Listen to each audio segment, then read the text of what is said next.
Hello, I'm John. Welcome back to my channel. Today we're going to be continuing my bookshelf tour. And I've kind of lost track of which part this is. This is the 6th shelf, at least. And this entire shelf is nothing but horror anthologies. I think they're all anthologies. No, there's a couple of collections towards the end. But most of them are anthologies, short story anthologies. So I haven't really been sure how I'm going to talk about these because I can't really spend a great deal of time on each one, or this shelf would take hours. So, and to be honest, I can't really remember which story is in which anthology. I remember a few, but some of them I've been trying to remember what's in what. But so short stories are a little bit hard for me to talk about because I tend to read them and I really like them, but then they kind of go out of my head and I don't remember them. I remember some if they're really good. But anyway, so I just thought I would show the books, and if I can remember what they're about, I'll talk about them, okay? So first we have American Gothic Tales by Joyce Carol Oates, or edited by Joyce Carol Oates. There's a story in this I remember in particular by Nicholson Baker, and it's called, I think it's the last story, or it's one of the last stories. It's called Subsoil. It's about a guy who goes to this town, and he stays in a bed and breakfast with this couple, and he's there to research farm equipment, antique farm equipment. He's some kind of academic. And in the bottom drawer of his dresser, there are a bunch of weird dried up potatoes that look kind of like heads. And anyway, later on the potatoes come to life and attack him. And it sounds really weird. It is really weird. But Nicholson Baker wrote The Mezzanine, which is one of my favorite books. It's just kind of a weird story I didn't see coming from him. The next is the Scary Stories trilogy. You know, Scary Stories to Tell in the Dark, More Scary Stories to Tell in the Dark, and Scary Story 3, More Tales to Chill Your Bones. So I absolutely love these. I remember reading these when I was like 6 or so, and to be fair, the illustrations are still pretty creepy. I mean, yeah, there are a lot of stories in these that I just really like. So, I would really like to do videos about short stories. I just have not figured out how I'm going to do it yet. I found that it's really hard for me personally to make videos about a single book or a single story. I just haven't figured out how to do it yet. I'm working on it. There's A Sound of Thunder by Ray Bradbury. I've talked before how I'm not really a huge Ray Bradbury fan. His writing is just kind of sickly sweet to me. It's just too much. It's too much. And I really like him as a writer. I like his ideas. His writing just doesn't click with me. There's I Am Legend by Richard Matheson. I read these stories earlier this year and really, really enjoyed the stories in this one. Although, to be fair, I can't really remember them now. I enjoyed it, though. Here is American Supernatural Tales, edited by, S.T. Joshi. This is a really good one, too. This is where I first read Clark Ashton Smith, the, what's that story called? The Vaults of Yovombus, which The Vaults of Yovombus is just one of my favorite stories ever. It takes place on Mars, and there's kind of these explorers or something of that nature, and they go with the Martians to this lost city, and they find much more than they bargained for. It's one of those, don't go there, there's evil there, you shouldn't go there, and they go there anyway kind of things. Really good. There are a lot of writers in this. Washington Irving, Nathaniel Hawthorne, Edgar Allan Poe, Ambrose Bierce, Robert W. Chambers, H.P. Lovecraft, Robert E. Howard, Robert Bloch, August Derleth, Fritz Leiber, and it goes all the way up until, Caitlin R. Kiernan. So Norman Partridge, Carl Edward Wagner, Thomas Ligotti, Dennis Edgerton, T.E. Klein, The Events at Porath Farm. That's a good story. The Events at Porath Farm is a really good story. I haven't read the novel. There's a novel that was based on that story. I had it, I just never read it. I think it was falling apart when I got it. This is The Best Horror from Fantasy Tales. I read this about 4 years ago or so, and I don't particularly remember anything in this one. There's 100 Ghastly Little Ghost Stories. This is just really, really short stories, 1, 2, 3 pages long. Really good. Really good to just keep, by your bed and read when you can't sleep or something. Here's The Best of Cemetery Dance. I remember this having some really messed up stories in it. Like there's one I remember where these two guys, they run a pig farm and they buy this big grinder to like grind up pig food, and one of the guys falls in it, and it was just a really messed up story. And like he comes back as a pig, and it was a really... Does anybody know if Cemetery Dance magazine still exists? I haven't seen a copy of Cemetery Dance in years, and I just wonder if Cemetery Dance is still around. If anybody knows, that'd be great if you could let me know. There's Bumper Crop by Joe R. Lansdale. I really like Joe R. Lansdale's stories. I haven't read... No, that's not true. I have read one of his novels. Or maybe two, actually. But I didn't really care for them. They weren't horror novels, and they weren't Hap and Leonard. I think one was a mystery and one was a Western kind of thing. And they're okay. They just weren't really my kind of thing. Here's Cold Hand in Mind by Robert... Is it Aickman or Aickman? Robert Aickman. This has one of my favorite stories in it, which is The Hospice. I don't understand it, and I keep rereading it, keep trying to understand it. I've read it 5 or 6 times now. It's about a guy who's in his car, and he's driving around in Britain somewhere, and he gets lost. And he runs out of gas and has to go up to this big house. And it's called The Hospice. And he goes in, and nobody can take him to get gas or anything. And he has just this really weird stay at the hospice. And he goes to eat dinner, and there's all these people who are kind of wasted away, and some of them look okay, and some of them are chained to the tables. And he has to spend the night with a stranger, and at one point the guy goes out, and another guy comes back in, and he can't tell if it's the same guy or not. Just a weird story. I just kept reading it and rereading it to understand what was going on. And I don't know if I'll ever understand what was going on in that story. Here's Primeval, edited by Douglas E. Winter. Douglas E. Winter has written a biography of Stephen King and a biography of Clive Barker, I believe. I don't remember what's in this, unfortunately. These are kind of like folklore stories. Bluenose Ghost by Helen Creighton. I believe it's Creighton. And they're all taken from Nova Scotia. This was, published in 1957.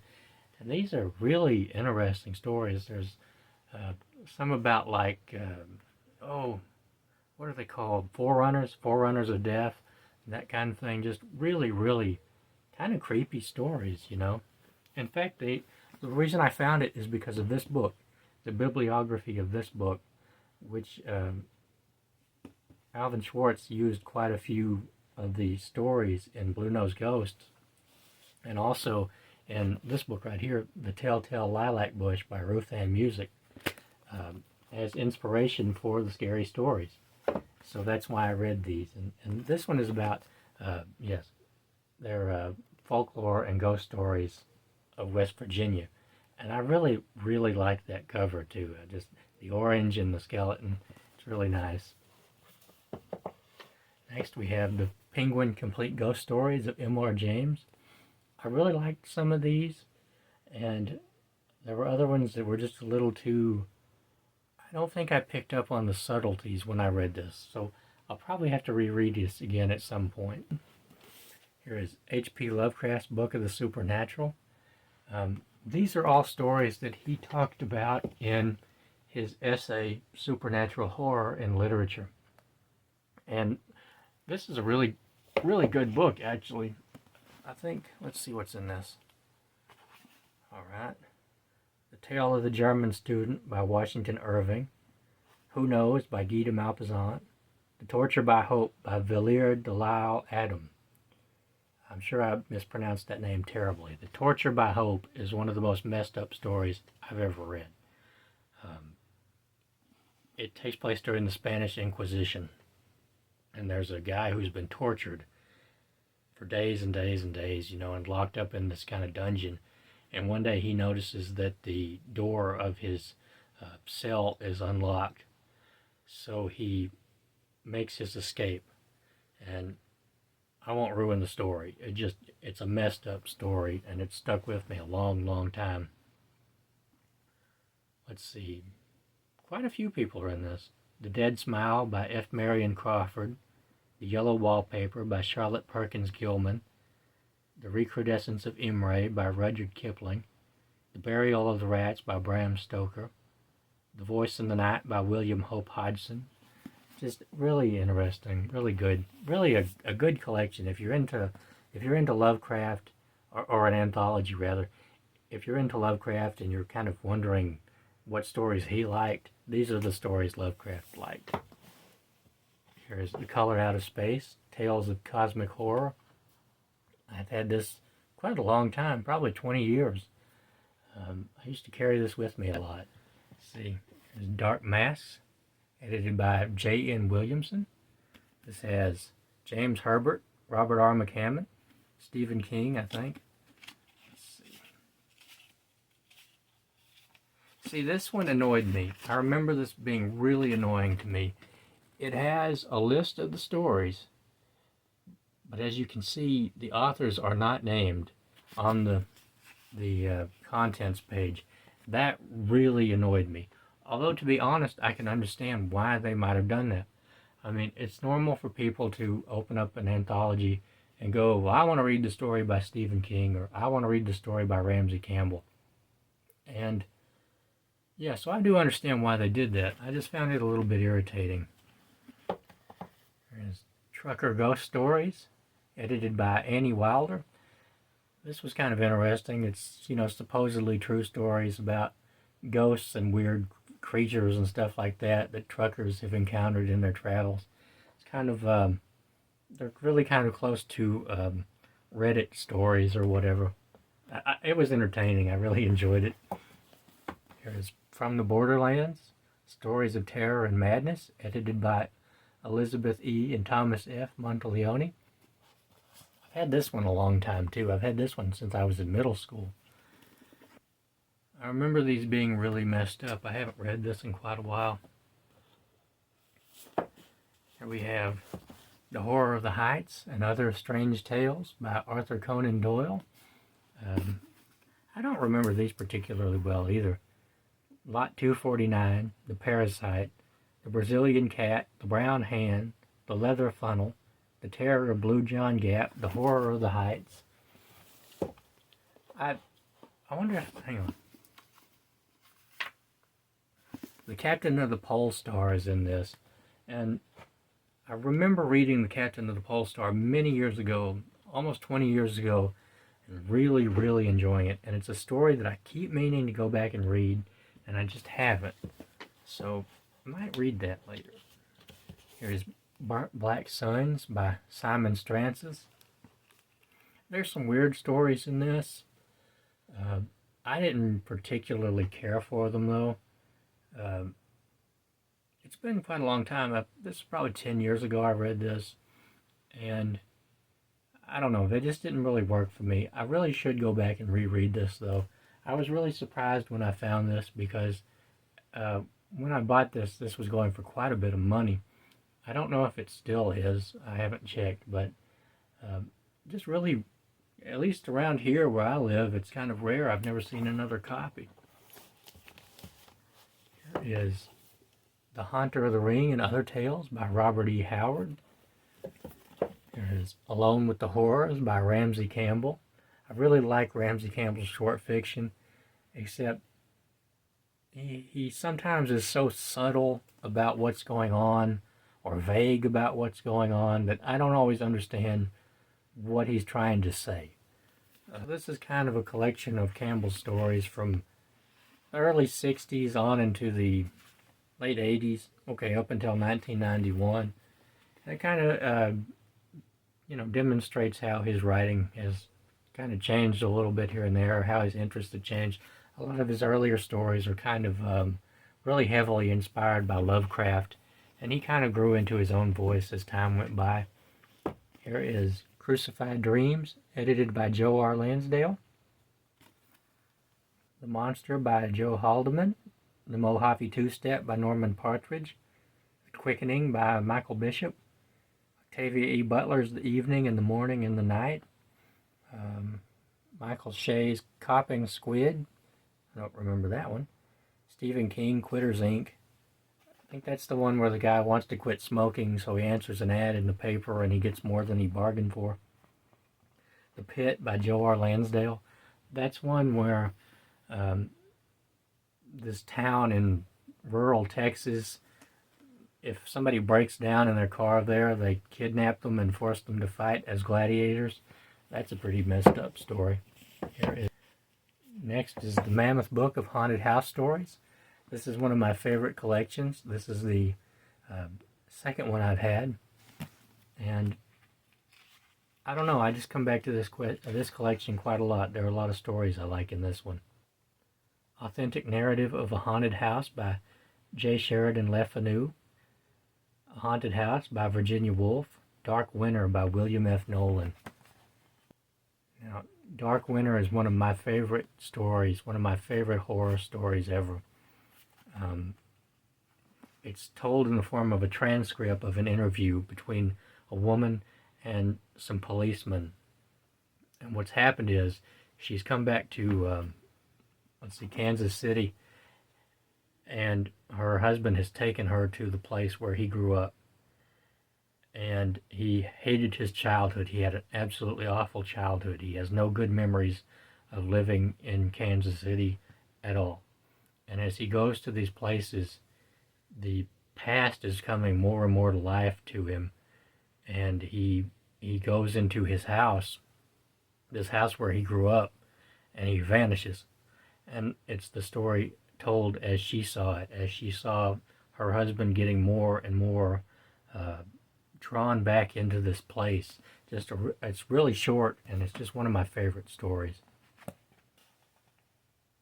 Southwest Chamber by Mary Eleanor Freeman. A Night at a Cottage by Richard Hughes. House of the Hatchet by Robert Bloch. Just a lot of good stories in this. I come back to this collection quite a bit. Or anthology, rather. Now this is a collection. This is The Inhuman Condition by Clive Barker. And I really, really like Clive Barker's short fiction. I haven't liked his novels quite as much.